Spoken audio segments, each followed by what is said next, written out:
Inside Aurelius, Manhattan's newest Michelin-starred restaurant, Thomas Bonds adjusted his Patek Philippe with practiced ease. The gesture, like everything else in his meticulously constructed world, served multiple purposes. In this case, signaling wealth without appearing desperate to do so. Across the table, Melinda Jeter's hazel eyes gleamed with satisfaction, her manicured fingers tracing the rim of her champagne flute. "I still can't believe you secured us a table here on opening week," Melinda said, her voice carrying that distinctive Greenwich accent. Even Daddy couldn't pull strings with this chef. Thomas allowed himself a measured smile. Sometimes it's about knowing when to call in favors. He conveniently omitted the $500,000 investment he'd quietly made in the restaurant group. Such vulgar details had no place at dinner. The restaurant pulsed with the refined energy of New York's financial elite, the whisper of silk against leather chairs, the calculated cadence of deal-making conversations, the occasional trill of sophisticated laughter. Through the floor-to-ceiling windows overlooking Wall Street, the city's lights glittered like diamonds scattered across velvet, the perfect stage for what Thomas had orchestrated as another carefully managed evening in his precisely calibrated existence. Melinda leaned closer, her emerald dress catching the candlelight in ways her stylist had certainly calculated. "You know, Thomas, I've been discussing you with Father. He thinks the merger between Bonds Technologies and Jeter Holdings could reshape the entire." The words dissolved into static as Thomas's attention caught on someone, moving through the dining room with deliberate grace. A waitress, her dark brown skin luminous against the restaurant's crisp white uniform, weaved between tables with professional efficiency. Despite visible exhaustion etched in the set of her shoulders, she moved with unmistakable poise, her gestures controlled and purposeful. One hand balanced a tray of appetizers. The other rested protectively against her rounded belly. Thomas's breath caught. The wine glass in his hand tilted dangerously, Bordeaux threatening to spill across white linen. It couldn't be. Not here. Not like this. But it was. Pauline. His ex-wife. The recognition slammed into his chest like a freight train derailing at full speed. She looked simultaneously different and achingly familiar. Her face had sharpened, cheekbones more pronounced, but her dark eyes still held that quiet intensity that had first captivated him 7 years ago at a financial conference in Boston. And there was something else, something in the careful way she pivoted at the waist, shielding her midsection from careless elbows and pulled-out chairs. "Thomas, are you even listening?" Melinda's voice sliced through his shock like a scalpel through skin. "I'm sorry. He stopped, words failing him as Pauline turned slightly, finally registering his presence. The recognition flashed across her face like lightning illuminating a storm. Shock, pain, and something harder he couldn't quite identify. She recovered with impressive speed, professional composure sliding back into place like armor, but Thomas knew her too well to be deceived. The slight tremor in her hands as she set down a plate on the adjacent table betrayed everything. Melinda pivoted in her seat, following his line of sight with predatory precision. "Is there a problem?" "No," Thomas said reflexively, the lie acrid in his mouth. "Everything's fine." But nothing was fine. Pauline was pregnant. The realization crystallized as she angled toward the kitchen, her profile briefly visible in the ambient light. The protective hand placement, the subtle swell beneath her uniform, the measured gait of someone carrying precious cargo. It all assembled into devastating clarity. Questions detonated in his mind like depth charges. How far along was she? Why was she working in a restaurant of all places? And the question that burned hottest, why hadn't she reached out to him? "You look like you've just witnessed a crime," Melinda observed, her tone deceptively casual, but her gaze razor-sharp with calculation. "Just remembered something urgent about the Tokyo acquisition," Thomas muttered, forcing his attention back to the woman across from him. But his mind had already traveled elsewhere, back 8 months, to their final conversation in the penthouse they'd once shared. The memory of that night seared through his chest like acid, every word he hadn't said, every moment he'd chosen silence over courage. Every time he'd let the whispers of his social circle drown out his own conscience. Back to the night, he'd failed her completely. 9 months. Thomas's mind raced through the mathematics like a man calculating his own execution date. Their divorce had been finalized exactly 9 months ago, which meant Pauline had been pregnant when she signed those papers in the sterile conference room on the 42nd floor of his attorney's building. She'd sat across from him in a navy suit he'd bought her for their second anniversary, her face composed, her signature steady. She'd known then. She must have known. And she'd said nothing. Melinda's voice became white noise as Thomas watched Pauline navigate the dining room with the careful movements of someone protecting something infinitely precious. The irony wasn't lost on him. He'd spent 3 years married to her, and now he was watching her like a stranger, discovering a truth she'd deliberately kept hidden. The memory surfaced unbidden. Their first meeting at the Financial Analytics Summit in Boston. Pauline presenting her revolutionary algorithm for predicting market fluctuations, her voice steady despite facing a room full of skeptical executives. He'd been captivated immediately, not just by her brilliance, but by the quiet confidence she wore like armor. After her presentation, he'd approached her at the networking reception. "That was extraordinary," he'd said. She'd smiled, genuinely pleased but not surprised. "Thank you. Though I noticed half the room stopped listening when I mentioned behavioral economics." "Their loss," Thomas had replied. "When can I hire you?" Within 6 months, she was leading his analytics division. Within a year, she was wearing his ring. The wedding had been beautiful and brutal. His mother had worn black. His business partner had skipped the ceremony entirely, citing scheduling conflicts. The society pages had been vicious, their coded language barely masking the real issue. Thomas Bonds, heir to the Bonds Technologies fortune, had married beneath his station. That she was black was the unspoken earthquake that shattered his social circles. But Pauline had been magnificent.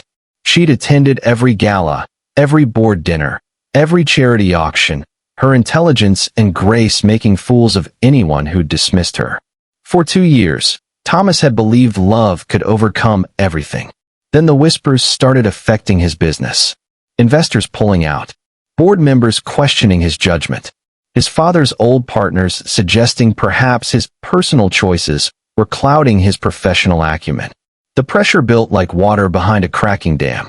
He'd started making small concessions. Skipping events where Pauline would be uncomfortable. Accepting meetings on their anniversary.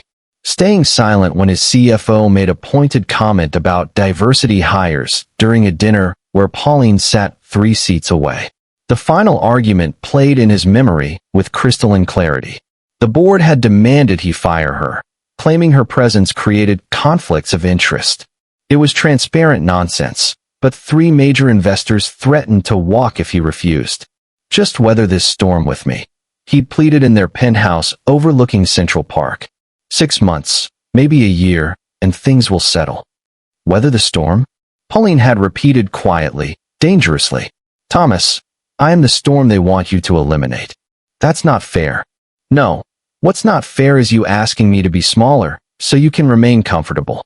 He'd made his choice the next morning, calling her into his office like any other employee. The board meeting minutes would reflect her voluntary resignation. She'd looked at him with something worse than anger. Disappointment. Now, watching her carry appetizers to tables that wouldn't meet her eyes, Thomas understood exactly what he'd destroyed. And she'd borne the consequences alone, including a child she'd chosen to protect from his cowardice. "Thomas." Melinda's voice sliced through his thoughts like a scalpel. "You're staring." He forced his attention back to the table, but his hands were unsteady. Melinda noticed, her expression shifting from irritation to something sharper, more calculating. "That waitress," she said, her tone deceptively casual. "You know her." It wasn't a question. Thomas took a slow breath, weighing his response. Lying to Melinda suddenly felt dangerous in ways he couldn't articulate. "Yes, that's Pauline, my ex-wife." "Oh." Melinda's perfectly shaped eyebrows arched delicately. "The famous Pauline Roy. Father mentioned her once during due diligence on your company." She paused, swirling her wine. "The analyst you promoted rather aggressively. He said it raised questions about your judgment." The casual cruelty in her words made something twist in Thomas's chest. She earned every promotion through merit. I'm sure that's what you believed. Melinda leaned back, studying him with the detached interest of a biologist examining a specimen. Though I must say, seeing her here is rather surprising. One would think someone with her credentials could secure better employment. Unless, of course, those credentials were somewhat overstated to begin with.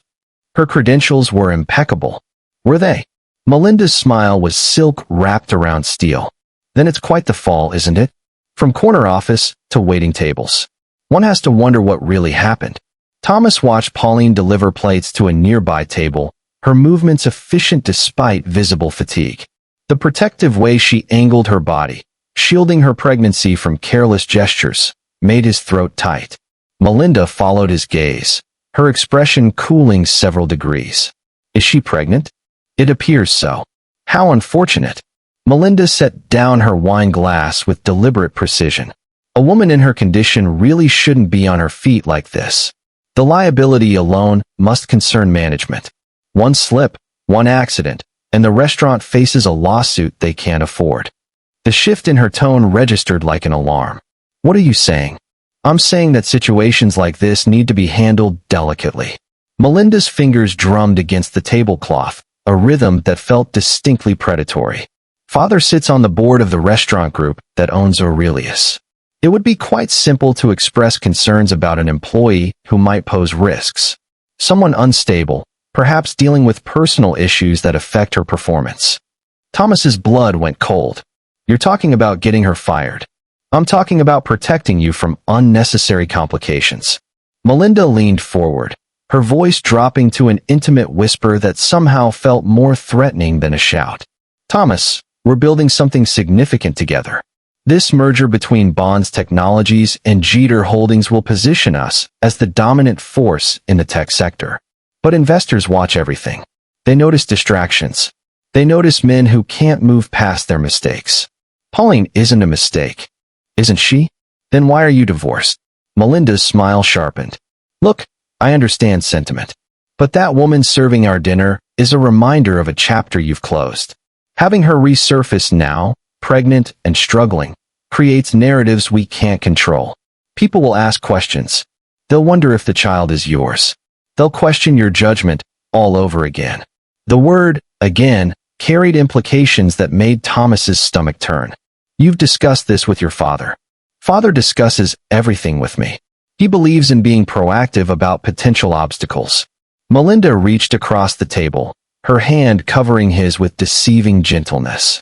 One conversation with restaurant management, perhaps some documentation about concerning behavior or inventory discrepancies, and the problem resolves itself cleanly. She finds employment elsewhere. You move forward unencumbered. Thomas stared at the woman across from him, and for the first time, truly saw her. The elegant posture was armor. The cultured voice was weaponry. Every calculated smile, every carefully orchestrated moment between them had been strategic positioning, not authentic connection. What kind of partner would I be? Melinda continued, her eyes glittering with something cold and absolute. If I didn't ensure your success. The word partner felt like a noose tightening around his throat. Pauline's shift ended at 11, her feet screaming with every step toward the staff exit. The subway ride to Queens took 45 minutes, each lurch and jostle reminding her exactly how many hours she'd been standing. She counted her tips in the fluorescent light of the train car, $83. Combined with her hourly wage, it meant she could pay the electric bill and still have enough for prenatal vitamins this week. Her apartment was a studio on the third floor of a walk-up building where the elevator had been broken for 6 months. Pauline climbed the stairs slowly, one hand on the railing, the other supporting her lower back. The hallway smelled like someone's burnt dinner and the ancient radiator clanging in the walls. Inside, the space was approximately 400 square feet of careful organization.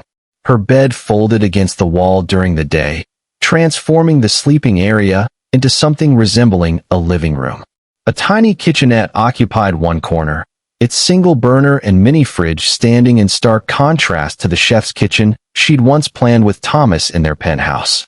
The bathroom was so small she had to angle herself sideways to close the door now that her belly had expanded. But it was hers. Every cramped, expensive square foot belonged to her alone, purchased with money she'd earned, free from obligations or explanations. Pauline lowered herself onto the second-hand futon, pulling out her budgeting notebook. Rent, $1,900. Utilities, $180. Groceries, $200 if she was careful. MetroCard, $127. Prenatal care copays, variable, but she'd put aside $50 weekly. The numbers filled page after page, each dollar accounted for, each expense justified. The envelope arrived 3 weeks after she'd seen Thomas at Aurelius. Pauline recognized his handwriting immediately on the return address. Inside, a check for $50,000 and a note in his precise script. For the baby.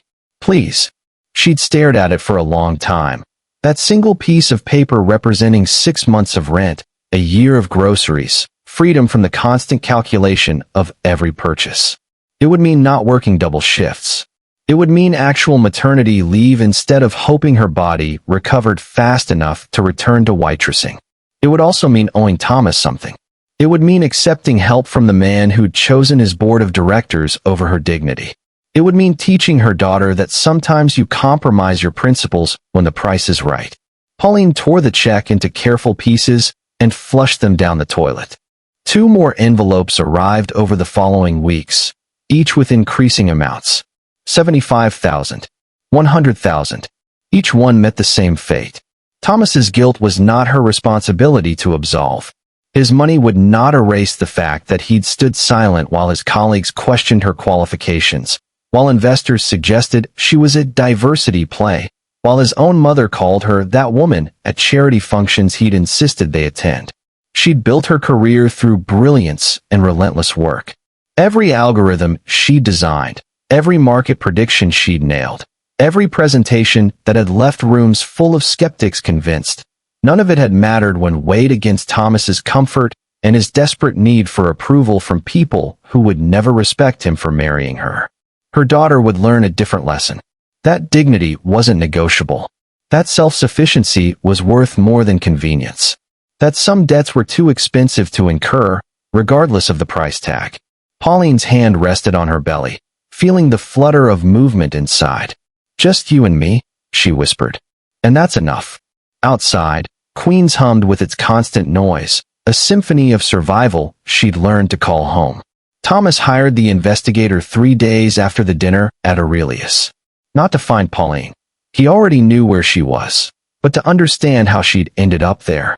Mitchell Chun had worked corporate espionage cases for 15 years, and his reputation for discretion was impeccable. "I need to know why my ex-wife went from leading a financial analytics division to waiting tables in 9 months, Thomas said in Chin's sparse office in Midtown. Every job application she submitted, every rejection, every closed door. "I want the trail." Chin's expression remained neutral. "You understand this might reveal things you don't want to know." "I'm counting on it." The first anomaly appeared within 48 hours. Pauline had applied to 17 positions in her field within 2 months of leaving Bonds Technologies. All 17 companies had requested references from her previous employer. All 17 had received the same response. Performance concerns, undisclosed conflicts of interest, not eligible for rehire.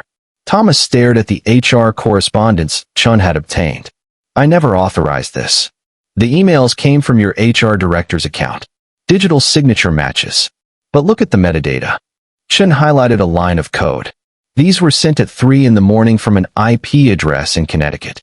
Your HR director lives in Brooklyn, and her home system shows no activity those nights.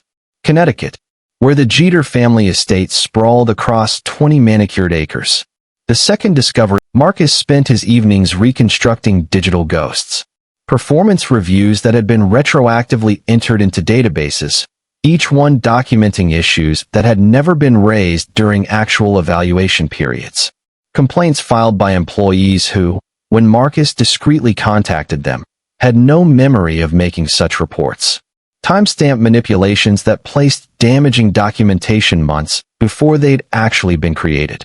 Someone wanted her erased, Marcus muttered to himself. pulling another thread. The HR system showed external access from multiple shell corporations during the period of Pauline's employment. He traced the corporate registrations through layers of legal obfuscation until three names emerged: Jeter Capital Management, Jeter Holdings International, Jeter Strategic Ventures, all owned by the same family. Marcus sat back, his screen filled with evidence of systematic character assassination. Every negative mark on Pauline's record had appeared within weeks of her marriage to Thomas Bonds. Every damaging report coincided with key moments in merger discussions between Bonds Technologies and various Jeter-affiliated companies. Meanwhile, Chin's investigation revealed the shell companies from another angle. Financial records showed payments from Jeter Holdings to former Bonds Technologies employees, each transaction occurring days before they'd submitted formal complaints about Pauline's conduct. The amounts were too specific to be coincidental, exactly enough to cover mortgage payments, children's tuition, medical debts. They were buying testimony, Chin told Thomas during their second meeting, building a paper trail that would ensure she'd never work in finance again. Why? What did destroying her accomplish? Chin slid another document across the desk. This is a proposed merger agreement between Bonds Technologies and Jeter Holdings, dated 6 months before your divorce.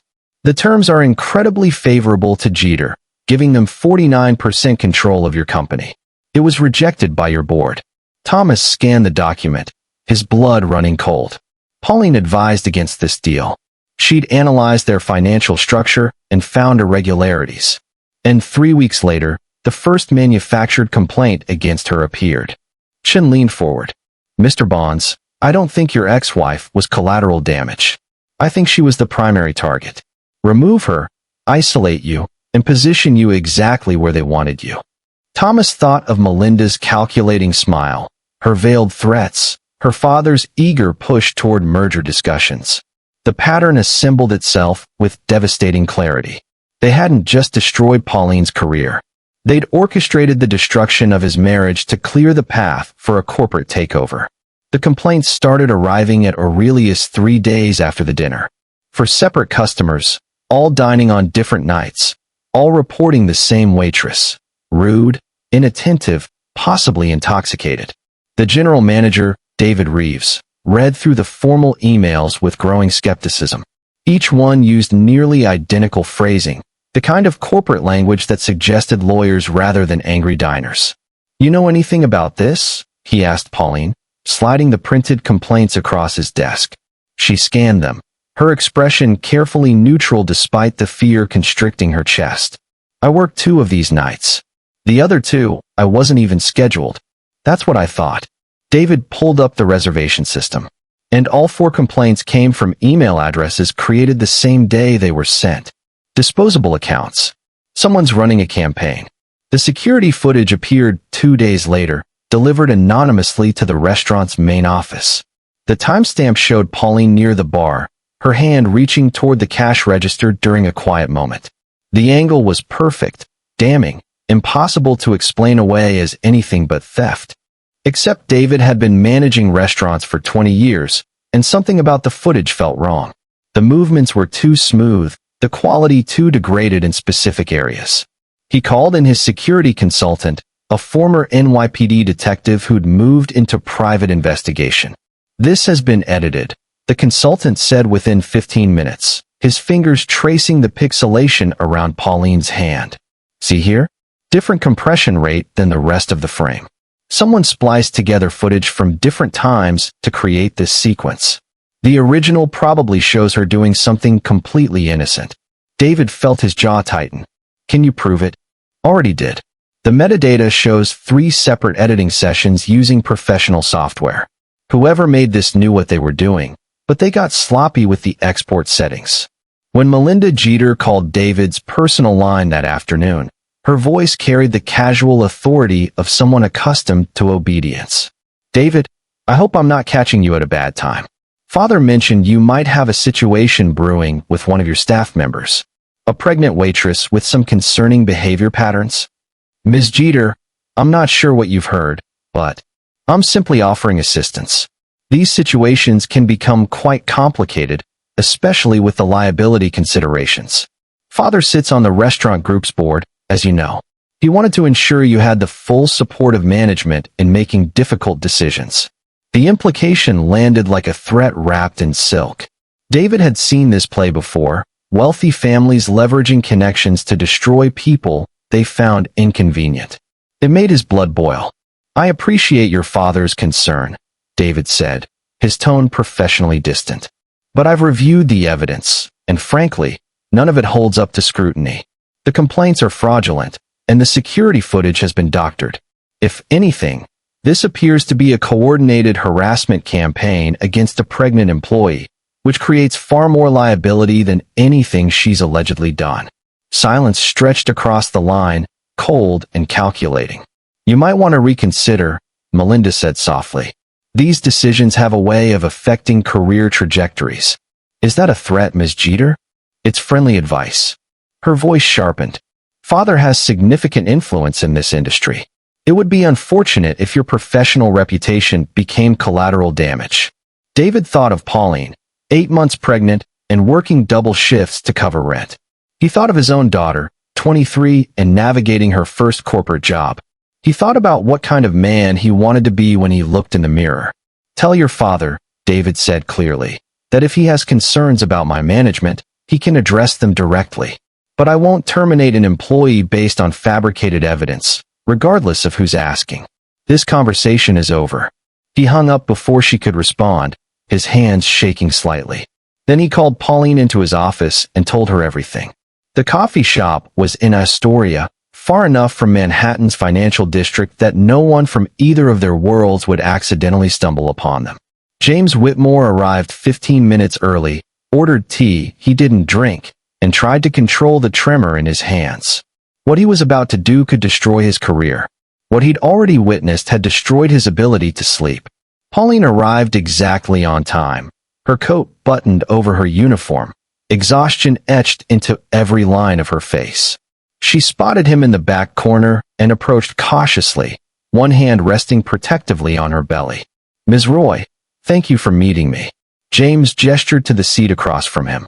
"I know this seems strange, but I promise I'm here to help. You said on the phone you worked for Jeter Holdings." Pauline remained standing, her dark eyes assessing him with the analytical precision of someone who'd learned to trust no one. "Why would someone from that family want to help me?"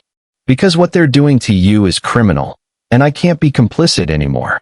James pulled a thumb drive from his pocket, setting it on the table between them like a grenade. "Everything's on here. Emails, financial transfers, strategic memos. The entire campaign to destroy your career and manipulate Thomas Bonds." Pauline sat slowly, her gaze fixed on the small device. "How did you get this?"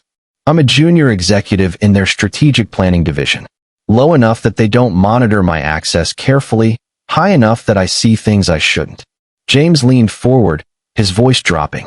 3 months ago, I was asked to prepare a presentation on competitive elimination strategies. I thought it was about rival companies. It wasn't. He opened his laptop, angling the screen so Pauline could see. Document after document appeared, each one meticulously organized. Performance reviews backdated to create a false narrative. Payments to former Bonds Technologies employees in exchange for fabricated complaints. Legal strategy memos discussing how to ensure Pauline remained unemployable in her field. This email chain, James highlighted a conversation between Malcolm Jeter and his legal team, shows they targeted you specifically because you identified irregularities in their financial structure. You were the only one at Bonds Technologies who realized their merger proposal was essentially a hostile takeover disguised as a partnership. Pauline's hands clenched into fists. "Thomas never mentioned that I'd flagged concerns. Because they made sure he didn't trust your judgment by the time it mattered. Look at the timeline." James pulled up a spreadsheet. "Every manufactured complaint against you corresponds with a merger discussion milestone. Every payment to a false witness occurs within 72 hours of Thomas rejecting their terms. They were systematically isolating him from anyone who might protect his interests. And once I was gone, they positioned Melinda as the perfect replacement. Someone who would influence him toward the merger while appearing to be a romantic interest rather than a corporate operative." James scrolled to another document, a strategy memo that made Pauline's stomach turn. This is from Malcolm Jeter himself. The Roy problem has been neutralized. MT progressing with target as planned. Expect favorable merger terms within 12 months. MT, Melinda's initials. She was assigned to him. Pauline said slowly, the full scope of the manipulation crystallizing. Their entire relationship is fabricated. Down to the restaurant where they accidentally met. Jeter Holdings owns a stake in the building that houses Thomas's gym. Melinda's membership wasn't coincidence. James closed the laptop, his expression grim. They've been orchestrating every aspect of his life since you left, positioning themselves to take control of Bond's technologies through a combination of romantic manipulation and manufactured professional isolation. Pauline stared at the thumb drive, this small piece of plastic that contained evidence of a conspiracy so elaborate it bordered on sociopathic. Why are you giving this to me? Because I have a daughter, James said quietly. She's 6. And I can't look at her and explain that I knew about this and did nothing. What they've done to you, what they're still trying to do, it's evil. Someone needs to stop them. Pauline's hand closed around the thumb drive, its weight somehow both insignificant and monumental. Prospect Park in November carried a particular kind of desolation. The trees stood bare against gray sky, leaves carpeting the paths in shades of rust and decay. Thomas sat on a bench near the lake, watching ducks navigate cold water, when Pauline appeared on the path. She moved carefully, her pregnancy now undeniable, her coat open despite the chill. They'd chosen this location deliberately. Brooklyn felt neutral, belonging to neither of their carefully separated worlds. No one they knew would see them here. Thank you for coming, Thomas said as she lowered herself onto the bench, leaving deliberate space between them. Your investigator was very persuasive. Pauline's voice carried no warmth, just exhausted pragmatism. He said you'd found evidence about what happened to my career. The Jeters destroyed you systematically. Forged complaints, manipulated records, bought false testimony. Thomas pulled out his phone, scrolling through Chen's reports. Every closed door you faced, every rejection, every impossible barrier, they orchestrated all of it. I know. Pauline's response startled him. I've had evidence for 4 months. Thomas stared at her. What? She produced her own phone, opening encrypted files. A cybersecurity specialist I used to work with started investigating when I disappeared from the industry. Then someone from inside Jeter Holdings contacted me directly. A junior executive with documentation of everything they'd done. James Whitmore. You know about him? My investigator found payment records linking the Jeters to former Bond's Technologies employees. Whitmore's access codes appeared in several security logs. Thomas felt something shift in his chest, pride mixed with regret. You've been building a case this entire time. What else was I supposed to do? Except that my career ended because I married the wrong person? Pauline's composure cracked slightly. I spent 3 years being brilliant for your company, Thomas. 3 years of 60-hour weeks, of market predictions that made you millions, of algorithms that revolutionized your trading division. And it all disappeared the moment I became inconvenient to your image. I know. And I'm sorry. The words felt insufficient, pathetic. I was a coward. I chose my board over you, my reputation over your dignity. I let them convince me that protecting you would cost me everything, when losing you already had. Your apology doesn't change anything. I'm not expecting it to. Thomas met her gaze directly. I'm not asking for forgiveness. I'm asking for an alliance. Pauline studied him with those analytical eyes that had once dissected market trends and corporate vulnerabilities. What kind of alliance? The Jeters didn't just destroy your career. They're positioning to take control of Bond's Technologies through a fraudulent merger. Melinda was assigned to manipulate me, isolate me from anyone who might see their real intentions. Thomas pulled up Chen's findings. If we combine our evidence, your documentation of discrimination and corporate sabotage, my proof of their financial fraud and conspiracy, we can destroy them completely. Why would I help you save your company? Because this isn't about saving my company. It's about exposing systemic corruption that ruins people like you while rewarding people like them. Thomas's voice hardened. They need to face consequences. Real ones. Federal investigations, civil suits, public disgrace. Everything they used to bury you, turned back on them. Pauline was quiet for a long moment, her hand resting on her belly. When she spoke, her voice was steel-wrapped in silk. I'm not doing this for you. I'm doing this for every person they've crushed, and every person they'll crush if someone doesn't stop them. I understand. And when this is over, we're not reconciling. We're not playing happy family. We're co-parents at best, professional acquaintances at worst. Agreed. Thomas extended his hand. Allies with aligned interests in justice. Nothing more. Pauline looked at his offered hand, then at his face, searching for deception or hidden agenda. Finally, she shook it, her grip firm despite her exhaustion. Then let's go to war, she said. Around them, Brooklyn continued its indifferent rhythm, unaware that in this forgotten corner of Prospect Park, two people had just decided to dismantle an empire. The coordination was surgical. At 9:30 on a Tuesday morning, Pauline walked into the SEC's Manhattan office flanked by 3 attorneys from the Civil Rights Legal Defense Fund. They'd taken her case pro bono after reviewing James Whitmore's evidence, recognizing it as the kind of systematic discrimination that demanded federal intervention. Her hands trembled slightly as she placed the documentation on the conference table, but her voice remained steady. What you're looking at is a deliberate campaign by Jeter Holdings to eliminate a corporate whistleblower through manufactured evidence and financial coercion. Attorney Sarah Chun, no relation to Thomas's investigator, laid out the timeline with devastating precision. Ms. Roy identified fraudulent practices in a proposed merger agreement. Within 72 hours, fabricated complaints appeared in her personnel file. Within 6 weeks, she'd been systematically blacklisted from her industry. The SEC investigator, a woman named Patricia Morales who'd spent 20 years prosecuting white-collar crime, flipped through page after page of documentation. Forged HR complaints. Backdated performance reviews.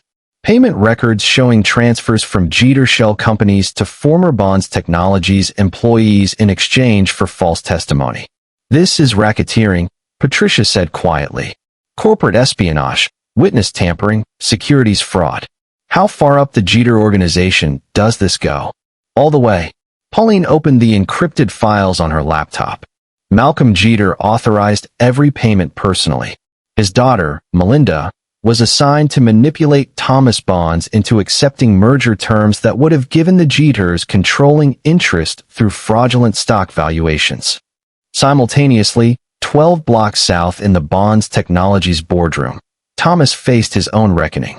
The emergency meeting had been called with 24 hours' notice, and the tension in the room felt explosive. Malcolm Jeter sat at the far end of the table, Melinda beside him, both wearing expressions of calculated confidence. Thank you all for coming on short notice. Thomas stood, his hands steady despite the adrenaline coursing through him. I've discovered information that fundamentally alters our understanding of the proposed Jeter Holdings merger. Thomas, if this is about renegotiating terms, Malcolm began. It's about fraud. Thomas activated the presentation screen. For the past year, Jeter Holdings has engaged in systematic corporate espionage, witness tampering, and securities violations designed to manipulate this company into accepting a merger that would effectively constitute a hostile takeover.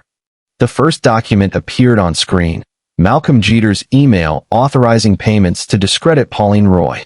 Then another, Melinda's strategic memo outlining her assignment to manipulate Thomas. Then another, shell company financial records showing illegal coordination between supposed competitors. This is absurd, Melinda said, but her voice had lost its confident edge. You can't seriously believe. I have testimony from one of your own executives, James Whitmore, who provided comprehensive documentation of your conspiracy. Thomas advanced the presentation. I have metadata proving you manipulated personnel records. I have communications showing you coordinated with my former HR director to forge complaints. And I have evidence that your proposed merger valuations were based on deliberately falsified projections. Malcolm stood abruptly. This meeting is over. No, it isn't. Thomas's voice cut through the room like a blade. Because while we've been sitting here, the SEC and EEOC are receiving identical documentation along with formal complaints filed by Pauline Roy. Federal investigators are already securing warrants for your corporate servers. The color drained from Malcolm's face. Around the table, board members began murmuring, shock and anger rippling through the room. You've destroyed a woman's career, manipulated corporate governance, and committed multiple federal crimes. Thomas met Melinda's furious gaze. And now you're going to face every single consequence. Outside the glass towers, sirens began their approach, federal agents already moving to execute search warrants that would dismantle the Jeter empire piece by systematic piece. The press conference took place in a nondescript law office in Lower Manhattan, but every major outlet sent reporters. Word had spread quickly about the Jeter Holdings scandal, and Pauline Roy's name had become synonymous with corporate courage. She sat at a table flanked by her attorneys, 8 months pregnant and absolutely composed, facing a room full of cameras and journalists hungry for the story. My name is Pauline Roy, and 3 years ago, I was a senior financial analyst at Bonds Technologies. Her voice carried clearly through the room, steady and precise. I was good at my job. Exceptional, actually. I designed algorithms that generated over $200 million in revenue. I identified market opportunities that positioned the company as a leader in predictive analytics. And then I married my boss, and everything changed. She paused, letting the weight of that statement settle. Within weeks of our marriage, complaints appeared in my personnel file. Performance reviews were retroactively altered. Colleagues who'd praised my work suddenly reported concerns about my judgment. I was called aggressive when I'd once been called assertive. I was called emotional when I'd once been called passionate. Every quality that had made me valuable became a liability the moment I became visible as a black woman married to a white CEO. The reporters scribbled furiously, cameras clicking in rhythmic chorus. What I didn't know then was that this wasn't random bias. It was orchestrated destruction. Pauline pulled up documents on the screen behind her. The Jeter family, specifically Malcolm and Melinda Jeter, systematically fabricated evidence against me because I'd identified fraud in their proposed merger. I was a threat to their corporate ambitions, so they eliminated me from the equation through a conspiracy that involved forged documents, bribed witnesses, and manipulated records. A reporter from the Times raised her hand. Ms. Roy, how did this affect your career after leaving Bonds Technologies? I applied to 17 positions in my field. Every single one requested references. Every single one received falsified reports claiming I was incompetent, unethical, unemployable. Pauline's composure wavered for just a moment. I have a Harvard MBA and a decade of proven excellence, and within 3 months, I was working minimum wage jobs to survive. By 6 months, I was waitressing while pregnant because no company in finance would hire me. And Mr. Bonds? Another reporter asked. What was his role? Thomas Bonds was a coward who chose comfort over courage. He allowed the destruction of my career because fighting for me would have cost him social capital. Pauline's honesty was brutal and necessary. But to his credit, when he finally understood what had happened, he provided evidence that helped expose the conspiracy. He doesn't get redemption for that. He gets acknowledgement that sometimes people find their spine too late. The conference continued for another hour, questions probing every aspect of the scandal. By evening, the story dominated every news cycle. Federal prosecutors announced formal investigations into Jeter Holdings for racketeering, securities fraud, and civil rights violations. 3 board members resigned. Malcolm Jeter's yacht was seized as federal agents executed asset freezes pending trial. But the impact rippled beyond one family's downfall. Corporate discrimination task forces opened investigations at a dozen major firms. The hashtag how many Paulines trended as professionals of color shared their own stories of systematic undermining. Law firms specializing in employment discrimination reported record inquiries. Melinda Jeter's social media accounts went dark after she was photographed being escorted from Jeter Holdings by federal agents. Her charity board positions evaporated overnight. Invitations to galas were quietly rescinded. The same society that had embraced her as Thomas's perfect girlfriend now treated her as radioactive. In her cramped Queens apartment, Pauline watched the news coverage with something that wasn't quite satisfaction, but felt close. Justice, she'd learned, was rarely clean or complete. But accountability would have to be enough. Thank you so much for watching and for always following this journey with us. Your support is the reason we keep telling these stories. If this video moved you or surprised you, please give it a thumbs up and share it with someone who needs to see it. It really helps the channel grow. Don't forget to hit that subscribe button and turn on the notification bell so you never miss a new upload. We have some incredible stories coming up that you won't want to miss. Thank you again for being part of this community. We'll see you in the next video.